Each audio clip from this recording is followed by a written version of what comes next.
Very good morning. Ram Ram, Sitaram, જય શ્રી કૃષ્ણ, જય માતાજી, જય ગોપાલજી, ઠાકરજણી, જય જલારામજી, જિનેન્દ્રજી, સ્વામિનારાયણ, મહાદેવ, હર હર હર મહાદેવ. કેમ છો? મોજમાં? તો વાંધો નહીં બાપુજી, બિલકુલ મોજમાં રહેવાનું. વાગ્યા છે 7:15 ને આજે છે સોમવાર. તો સોમવારના દિવસે આપણે જવાનું હોય છે ઓફિસ. રજાના દિવસો થઈ ગયા પૂરા ને સવારમાં ઉઠવાનું હોય એટલે થોડો કંટાળો આવે, કારણ કે હમણાં રજા ગઈ ને એટલે સવારે મોડા ઉઠ્યા હોય એના હિસાબે.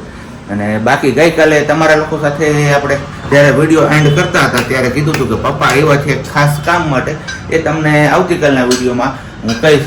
તો ફાઇનલી આજે દિવસ આવી ગયો છે તમારા લોકો સાથે શેર કરવાનો કે પપ્પા શું કામ એના એવા છે અહીંયા. તો એની પહેલાં અહીંયા આપણે મમ્મીને મળી લઈએ. એમ જય શ્રી કૃષ્ણ, ગુડ મોર્નિંગ. જય શ્રી કૃષ્ણ, બધાને જય શ્રી કૃષ્ણ.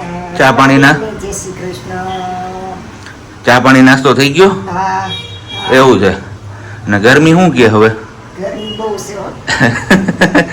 ગરમી જવાનું નામ નથી લેતું. વાંધો ઈ હે. અને ગરમીના હિસાબે છે ને શરદીનો પ્રોબ્લેમ થઈ ગયો હતો પ્રજ્ઞાને, કારણ કે ગરમીનું જેવું વાતાવરણ આમ થાય ને તો એમનું નાક ચાલુ થઈ જતું હતું, ને જેવું આપણે ઠંડો પવન કે એવું કંઈક ચાલુ થાય એટલે નાક પાછું હતું એવું ને એવું થઈ જતું. એટલે ગરમીના હિસાબે શરદી થઈ હતી ગઈકાલે. અને હવે એમની તબિયત પણ ઓકે છે, નથી વાંધો એટલો બધો. ગઈકાલે જે આપણે બોટલના ઇન્જેક્શન આપ્યા હતા એટલે એમાં રિકવર થઈ ગયું છે બધું. અને બાકી અહીંયા પપ્પા પણ બેસી ગયા. જય શ્રી કૃષ્ણ. સારું ને? તો વાંધો નહીં. હવે શું કામે આવ્યા છો? સામાન લઈ જવાનો હતો ને. હા, ઘોડિયું નહીં લેવા જ તકો લાડવા બનાવ્યા હતા એ લેવા આવ્યો. તો આપણે હમણાં છેલ્લા તમે લગભગ એકાદ વીક જેવું થયો હશે સમય, અને આપણે ગયા હતા હોસ્પિટલ ને વાડીએ જે પેલા મજૂર લોકોને ઉતરેલા છે એમને ત્યાં બેબી ગર્લનો બોર્ન થયો છે. તો એ બેબી ગર્લ માટે આપણે ઓલરેડી ઘોડિયું, એટલે કે અહીંયા પાછળ તમને દેખાતું જ હશે, એ બ્રાન્ડ શૂટમાં આપણે આવેલું હતું. તો આપણી પાસે તો ઓલરેડી 2 ઘોડિયા છે. એક પેલું પારણું છે અને એક બાકીનું આપણે જે લીધેલું હતું સ્ટીલનું. તો કીધું આ અહીંયા આમને પડેલું છે, એના કરતાં એ લોકો વાપરે ને એમને યુઝમાં આવે. તો કીધું ઘોડિયું લેતા જઈએ અહીંયાથી એમના માટે, અને સાથે સાથે આપણાથી પહોંચાય એવું નાના એવા આમ કહીએ ને કે એમનો પ્રસંગ ખચવાઈ જાય એ મુજબ આપણે લાડવા ને એવું બધું બનાવીને એમની લાડવા એમાં ભર્યા છે. તો લાડવા ને એવું બધું એમને મોકલાવાનું છે. તો પપ્પા કે ચલો હું આવું અને એ બધું લઈ જાઉં. જો અહીંયા જો કે આપણે આ શેર કર્યું હતું તમારા લોકો સાથે. જ્યારે આપને એવું હતું કે ભાઈ નોર્મલ છે તો ત્યાંથી એમને હોસ્પિટલથી બીજે દિવસે જ રજા થઈ જશે એટલે આપણે અગાઉ બનાવી લીધા હતા. પણ ના, હોસ્પિટલથી રજા નહોતી થઈ એમને, અને પછી એ સીધા ઘરે જતા રહ્યા હતા. ને આપણે કંઈ એમને દેવા જવાનો મેળ આવ્યો નહોતો. એટલે કીધું પપ્પા આવ્યા છે તો પપ્પાની સાથે આ બધી વસ્તુ આપણે મોકલાવી દઈએ. તો ચલો હવે પેલા ફટાફટ આપણે ચા પાણી નાસ્તો ને બધું કરી લઈએ અને પછી પાછા મળીશું. ત્યાં સુધીમાં તમે લોકો વિડીયોને લાઈક ન કરી તો લાઈક કરજો, ચેનલ ઉપર ન હોય તો ચેનલને સબસ્ક્રાઈબ કરજો, અને સાથે સાથે બેલ આઇકોન પ્રેસ કરવાનું પણ ના ભૂલતા. આજ તો ઉઠ્યા હતા સવારના 7:45 વાગ્યાના. કા મમ્મી વેલા ઉઠ્યા પણ તોય નવરા નથી. છેલ્લે વાગી ગયા 11. અને અત્યારે આપણે કેમેરો હાથમાં ઉઠાવ્યો. સવારમાં પપ્પા આવ્યા હતા પણ એ લોકો વેલા જતા રહ્યા. પપ્પા વેલા જતા રહ્યા અને સાબજી વેલા જતા રહ્યા. બધા સવારના કામથી નીકળી ગયા અને હું ને મમ્મી 2 પાછા ઘરે વધ્યા અને થોડુંક અદલા બદલી કરી નાખી રૂમમાં બધે. એ તમે જોયું અહીંયા પણ આપણે બહાર સીરીઝ લગાવાઈ ગઈ છે, કેમ કે આ તો પેલું આપણું તોરણ છે જે લગાવ્યું તો એવાળું. અહીંયા ફરતી હાઈ જે 3 સાહેબથી લગાવી દીધી હતી. અકબરી સાહેબ, સિંગાળા સાહેબ ને પાઘડા સાહેબ 3થી. તો એ લગાવી ગઈ. બારીએ સિરીઝ આપણે કાલે બપોર પછી લગાવી દીધી હતી. વારાફરતી એ બધું કામ સિરીઝનું ને એનું કાઢી નાખ્યું હતું. અને આ રૂમ થોડોક આપણે ચેન્જ કરી નાખ્યો પાછો. કીધું હવે હમણાં પાછી જરૂર નથી ને, તો આ એક સેટી થઈ ગઈ. પેલી બારી એક હમણાં કપડા નથી, અને 2 બાજુ એક સેટી ને વચ્ચે રાખ્યું છે સિયાનું ઘોડિયું, કેમ કે પંખાનો પવન એમને ડાયરેક્ટ લાગે તો વાંધો ન આવે. પંખો આ સાઈડમાં રહી જતો તો પવન ન લાગતો ને ગરમી થતી, એમના લીધે ઉઠી જતી હતી સિયા. એટલા માટે તો આવો કંઈક ચેન્જીસ કર્યો પણ જોઈએ. ટીપે પછી આપણે આવી ગઈ છે બહાર, કેમ કે દિવાળી આવે છે તો ધીમે ધીમે દિવાળીની પણ તૈયારી કરતા જઈએ એવું બધું છે ને. બાકી પૂછીએ મમ્મીને, લાઇટો બંધ કરી જાઉં છું બધી, ખોટી ચાલુ રાખી તો પછી બિલ વધી જાય. એટલા માટે કે શું બનાવવાનું છે. બેનને અંદર એકલા રાખ્યા તો ચાલુ થઈ ગયા. મમ્મી રસોઈમાં શું બનશે? એવું છે? ઓકે, કઈ વાંધો નહીં. ચલો હવે હું લઈ લઉં સિયાને પાછી હાથમાં, કેમ કે મિત્ર હમણાં મારું ચાલુ થઈ જશે રોવાનું એક ધારું કન્ટિન્યુ. પછી મળીએ આગળ ધીમે ધીમે હું કરીએ છીએ જોઈએ. વાગી ગયા છે 5:30 ને 10 ને અત્યારે પાછું સવારનું કેમેરો ઉઠાવ્યો અને આવી ગયું છે શાકભાજીનું પાર્સલ, જેમાં છે હેલ્મેટ. એ તો આપણે અત્યારે અનબોક્સિંગ નહીં કરીએ, શાકભાજી આવશે પછી જ અનબોક્સિંગ કરશે. ને આપણે બનાવવાની છે રસોઈ, કેમ કે સિયાને સુડાવી છે ને તમે કીધું ત્યાં સુધીમાં ભરેલ રીંગણ બટેકાને ટામેટાનો શાકનો પ્લાન છે. રીંગણ વ્હાઈટવાળા મળી ગયા ને તો લાવી હતી, તમે કીધું આજે એમનું શાક કરીએ મસ્ત મજાનું. તો શાક અને રોટલી શાકજીને પૂછ્યું હતું કે ચાલશે, કેમ કે એમની પરમિશન લેવી જરૂરી હોય, એમને ક્યારેક ખાવું હોય ને ક્યારેક શાક રોટલી સાદું સાદું નહીં ખાવું હોય એટલે. તો સિંગદાણાનો અહીંયા ભૂકો કરીને લઈ લીધો છે અને બાકી બધું હમણાં મસાલો કરેલો અને પછી શાક બનાવીને શાક વઘાર નાખું. બાકી જોઈએ આગળ શું કન્ટિન્યુ કરું છું. અને આપણી તબિયત કાલ કરતાં ઘણી બેટર છે. કાલે જ એટલી રાહત થઈ ગઈ હતી તાવ મને, એ પછીથી ફરીથી તાવ પણ નથી આવ્યો અને શરદીમાં પણ ઘણી રાહત છે એટલે નથી વાંધો. અને સિયા બેબીને કાલનો દિવસ તેડી ત્યાં સુધી આપણે માસ્ક ને એવું લગાવતા હતા. આજે પછી કંઈ માસ્ક પહેર્યું નથી કેમ કે આજે શરદી જેવું કંઈ છે નહીં, એટલા માટે. ચલો હવે મળીએ સીધા આપણે શાકભાજી આવી જાય, મેં બી શાકભાજી આવી જાય પછી જ મળશું. 5:30, 6:30, 7, 7:15 આસપાસ તો એ આવી જશે, એટલે શાકભાજી આવે પછી જ આપણે મળીએ. 7:15, 7:30 નો સમય થયો ને આપણે પહોંચ્યા છીએ ઘરે, પણ ઘરે પહોંચ્યા તો હવે આમ લગર વગર વયા થઈ ગયો છે. આમ લાગે નહીં કે ધવલ છે, બરોબર છે? એકદમ બરોબર. કારણ કે ધૂળ જ એટલી ઉડે જ ને એની વાત ના પૂછો. અને બીજી બાજુ કે કેશોદ ને એ બાજુ બધી રાતનો વરસાદ હતો તે સવારે કઈ વાંધો ન આવ્યો, નહીતર સવારે ઘરેથી ઓફિસ પહોંચીને તો પણ આવું જ હાલ થઈ જાય. પણ ત્યાં જઈને પછી પાછા મોઢું ને એવું બધું ધોઈ નાખીને ફ્રેશ થઈ જાય એટલે વાંધો ન આવે. પણ હવે ઘરે આવીને તો આવવું જ પડશે આજે, કારણ કે ધૂળ એટલી ઉડી એની વાત કાંઈ થાય એવી જ નથી. કારણ કે આંખોમાં છે ને ચશ્મા પહેર્યા છતાં પણ આંખમાં એટલી ઉડતી હતી. અને બાકી અહીંયા આજે હવે રસોઈમાં પ્રજ્ઞા રાણી આવી ગયા છે. તો શું બનાવ્યું છે? ધીરે ધીરે આદત ડાલની પડેગી ને રે. એવું છે? તો કઈ વાંધો ને, સારું હાલો. તો હવે પેલા આપણે છે ને ફ્રેશ થઈ જઈએ ને પછી પાછા મુલાકાત કરીએ છીએ. આપણે મંગાવ્યું હતું એમેઝોન ઉપરથી એક કુરિયર પાર્સલ ઓલરેડી આવી ગયું છે. તે પાર્સલ તમારા લોકો સાથે આપણે શેર કરવાનું છે. એમાં એ પાર્સલ છે ને તમે બધા લોકો બહુ ડિમાન્ડ કરતા હતા અને બહુ મને કહેતા હતા કે ધવલભાઈ આમને આ લઈ લો, આ લઈ લો. જો તમને આઈડિયા આવી ગયો હોય તો તમે કહી શકો છો કમેન્ટ્સમાં. અને બાકી હું કહેતું તમારો પોપટ થઈ ગયો છે એવું છે. જો કઈ આમાં આને તમને ખબર જ છે કે આ કાંઈક નવું પાર્સલ આવ્યું એટલે જોયા વિનાની નોરી એમાં કોઈ દી તો ખાલી કીધું છે મેં કે હેલ્મેટ છે, મને ખોલવાનો ટાઈમ નહોતો. એવું છે. તો કઈ નહીં, હેલ્મેટ પણ મસ્ત મજાનો છે. એમાં બધા ફીચર્સ સાથેનો આપણે હેલ્મેટ મંગાવેલો છે. કઈ નહીં, હવે સસ્પેન્સ ખુલી જ ગયું છે. તો હવે બસ હેલ્મેટ શો કરું ત્યારે એમના ફીચર્સ હું તમારા લોકો સાથે શેર કરીશ. હવે પેલા આપણે છે ને નાઈને ફ્રેશ થઈ જઈએ ને પછી મળીએ છીએ પાછા આગળ. કારણ કે આજે જવાનું છે આપણે ગિરનારની ભૂમિમાં, એટલે કે પવિત્ર પાવનકારી ભૂમિ એવી, એટલે ભવનાથની ભૂમિ, બરોબર ને? એકદમ બરોબર. ચોકમાં ગરબી જોવા જવાનું છે. શિયાળાની સિઝનનું ફર્સ્ટ ટાઈમ આપણે રીંગણું, એટલે હજી શિયાળો નથી આવ્યો પણ આમ કહીએ તો શિયાળાનો પગરો પણ થઈ ગયો છે. તો ભરેલ રીંગણા બટાકાનું શાક છે આજે ફર્સ્ટ ટાઈમ ટ્રાય કરું છું. અને એમાં હજી મેં તો ખાધું નથી એક કોળિયું, પણ પ્રજ્ઞા એવું કહે છે કે એકદમ મીઠા છે. એટલે હું પૂછું છું એને કે રમત કરસ કે સાચું કે છે? એવું છે? કેવું છે? મીઠું હે? તો વાંધો નહીં. આ ઓલી ઓલો હું રીંગણા લઉં 2-4 હું કઈ કેવો છે ને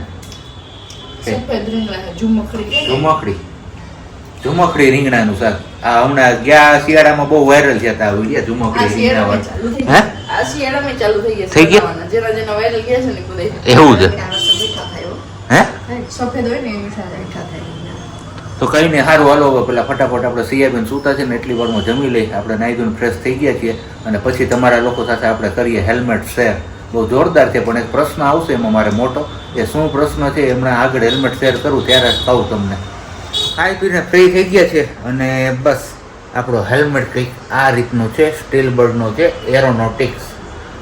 એરોનોટિક્સ બ્રાન્ડ છે કંઈક. હવે સ્ટીલબર્ડની જ હશે. અને આની અંદર વાત કરું હું તો મેન આ એક ગ્લાસ આપેલો છે જે આપણે હજી ઉચકાવ્યો નથી. અને આની અંદર આટલી સાઇઝ અવેલેબલ છે, S, M, L અને XL. તો આપણે સૌથી મોટી સાઇઝ લીધી છે XL. અને આ કાચને ઉચકાવશો એટલે એની અંદર સન પ્રોટેક્શન ગ્લાસ પણ અવેલેબલ છે. એક જ મિનિટ, આપણે આ ગ્લાસ ઉચકાવીએ એટલે એની અંદર છે બીજો એક ગ્લાસ જે છે સનશીલ્ડ પ્રોટેક્શન.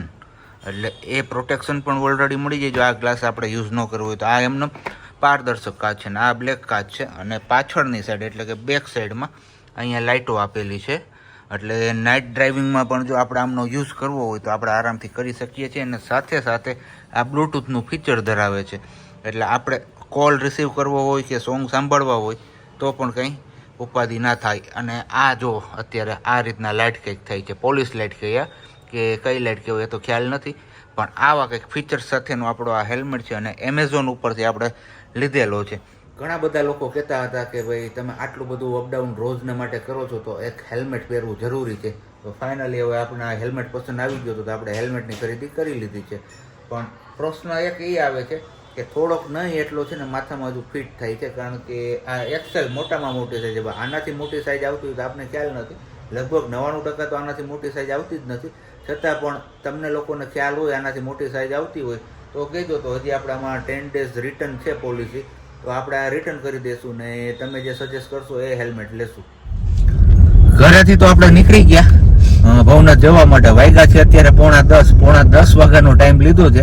આમ તો જનરલી જયારે ગયા વર્ષે હું ને પ્રજ્ઞા બી હતા ત્યારે 9:30 વાગ્યામાં ત્યાં જઈને બેસી જતા. એની બદલે 9 વાગ્યા પહેલાના નીકળી ગયા હોય ઘરેથી ને ગામમાંથી બધે આટો મારીને પછી ભવનાથમાં જઈને બેસી જવાનું.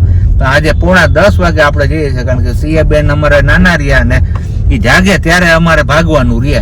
પણ જાયગા તો છે ને હારો હાર પાછા છે ને હવે ભાગવામાં એવું છે એનું કે રોવાનું ચાલુ છે કામકાજ એમનું.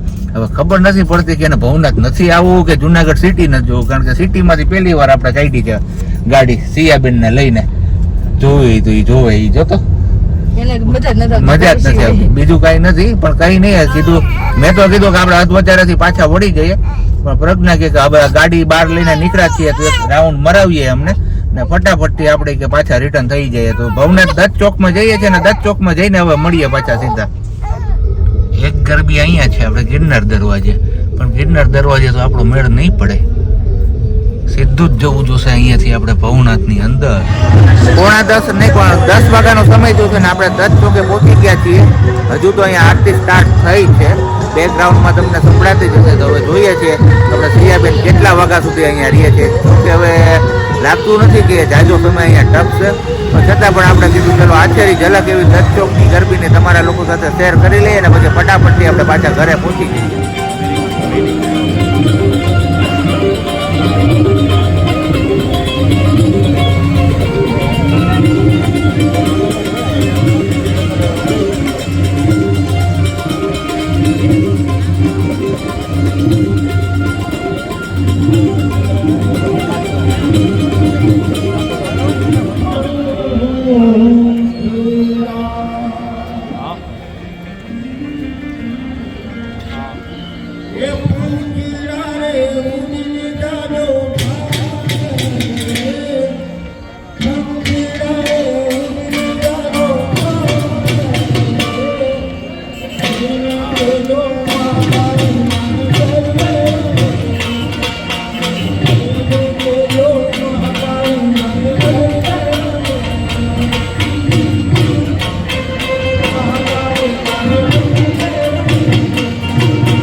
સાબજી ગયા છે, મમ્મી ને સાબજી બે ગયા છે ને કૃષ્ણ દીદી ના આવ્યા હતા એ બંને ગયા છે. બધા ગરબી જોવે છે ને મારી સિયા અહીંયા ગાડીમાં રમે છે. હુંય નથી અને બહાર જવું નથી, કેમ કે બહાર તો કોઈ સંજોગ નથી કીધી અને ટ્રાફિકમાં મારી લઈ જવાની ઈચ્છા નથી. તો બસ અહીંયા ખાલી ચક્કર જ મારવી હતી. મેં કીધું ઈ બાને મમ્મીને પણ ક્યારેક ગરબી જોવાનો લાભ મળે, એટલા માટે મમ્મી ક્યારે એવા ન હોય ને જોઈનું હોય. મેં કીધું 5-10 મિનિટ એ જોઈ લઈએ અને આપણે અહીંયા ગાડીમાં લઈને એમને બેઠા છીએ. તો હું ને સિયા ગાડીમાં છીએ અને ધવલ અને મમ્મી ઈ બંને ગયા છે ગરબી જોવા માટે. રાસ જે કહીએ ને અહીંયા મજા આવે દત્ત ચોકમાં જોવાની, બીજા બધે જોઈએ ને એમ ના કરતા. અમારે બેન ના ખેલ અહીંયા ચાલુ જ છે.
ધવલ નહીં 10 વાગ્યાના ગયા જ ને અત્યારે 11:30 વાગ્યા 11 વાગ્યા સુધી હું પોણી કલાક થી આ બેન ને લઈને બેઠી છે ને હવે અહીંયા જ છે ચાલુ એમનો રમવાનું કન્ટિન્યુ છે અને એમને રહેવું નથી. ધવલ હમણાં આવ્યા તો પ્રસાદી આપી ગયા. મેં કીધું મને કે શું કરે? મેં કીધું રમે છે ગાડીમાં. તો એ રમે છે ને હવે મમ્મી દીકરી બેઠી છે, મમ્મીને મજા આવે. તો મેં કીધું વાંધો નહીં, જોઈ લ્યો. આવ્યા છે નવરાત્રી છે તો અહીંયા તો જોવે. હા હવે મારે અત્યારે વાતો કરવા જોઈએ છે એવું છે. કઈ વાંધો નહીં, ચલો હવે સાબજી ની આવશે પછી જોઈએ, મળીએ તો. નહીં તો આજનો વિડીયો આપણે અહીંયા પૂરો કરીએ. મળીએ આવતીકાલના વિડીયોમાં. ત્યાં સુધી બધાને બાય, ગુડ નાઇટ અને જય શ્રી કૃષ્ણ. હવે 11 જેવું થઈ ગયું અને મમ્મી જોઈને હોય મમ્મી ને કે સી રહેતી નહીં હોય. તમારો ફોન લેવા મૂકી એવા તો વાંધો નહીં. નક્કી નહીં. મમ્મી ને પૂછીએ ને ગરબી કેવી લાગી આપણે જુનાગઢ ની? ગરબી એટલે ગરબી હતી, મજા આવી જ જોવાની. બહુ છોકરી સારું લાગી. બધે નબળા વરણની છોકરી હો મમ્મી. એક કઈ એવી નહીં કે પૈસા વાળા કે ઓલા હોય ને એવી, બધું કામ ધવલ બધા જે નબળા લોકો હોય ને ઈ જ છોકરીઓ. એટલે સ્પેશિયલી આપણે અહીંની જોવી, આમ બી જોવી ગમે, રાસ ને એ બધું બહુ મસ્ત હોય. અને ઈચ્છા છે કે ભગવાન આપણી આગળ સગવડ કરી દે ને તો એક વર્ષ અહીંયા દાન કરવાની ઈચ્છા છે છોકરીઓને, પણ જોઈએ. અને મમ્મી ને એમાં તો સિયા રહેતી નથી એટલે કે વયા છે. હવે 11 થયા ને તો વયો. મેં કીધું ના 11 વાગે તો સુઈ ગઈ એટલે હવે એને કાંઈ વાંધો નતો. હવે સુતી રહે થોડીક રમી. આજ કોઈ દિવસ નથી રમતી, એની જગ્યાએ પોણી કલાક એકલી રમતી હતી. તો માતાજી નો હુકમ હતો કે નાની જોવા ગયા છે ને એટલી સેવા કરીશ મારી મમ્મી ની, તો હવે નાની જોવા ગયા છે તો જોવા દો નાની ગરબી એમ ખોડામ લઈને ઉતારજો. અને આગળ હવે હમણાં તમને છે ને આ ક્લિપ જેવી પૂરી થશે એવો તમને રાસ ને બધું થોડુંક આછેરી ઝલક શેર કરીશું ને પછી વિડીયો એન્ડ કરીશું આપણે. મેં એન્ડિંગ ઓલરેડી કરી દીધું છે પણ આ પાછળથી બધું જોઈન્ટ થાય છે. ઓકે તો કઈ વાંધો નહીં. એન્ડિંગ તો આગલી ક્લિપમાં જોઈ જ લીધું. કીધું તું મેં અગાઉ કે જો કઈ શૂટ થયું હશે, સાબજીએ કર્યું હશે તો બતાવશે ને. આપણે અત્યારે ખાધું છે મીઠું પાન. ગરબી જોયું હોય તો અહીંયા આવે હો ગરબી જોવા. અહીંયા આવે ને આપણે કઈ લઈ આવશું? ભવનાથમાં આવે ગરબી જોવા. દત્ત ચોક કહેવાય. કેવું? દત્ત ચોક, દત્તાત્રેય મહારાજ નો દત્ત ચોક. અહીંયા જવાય. Okay done.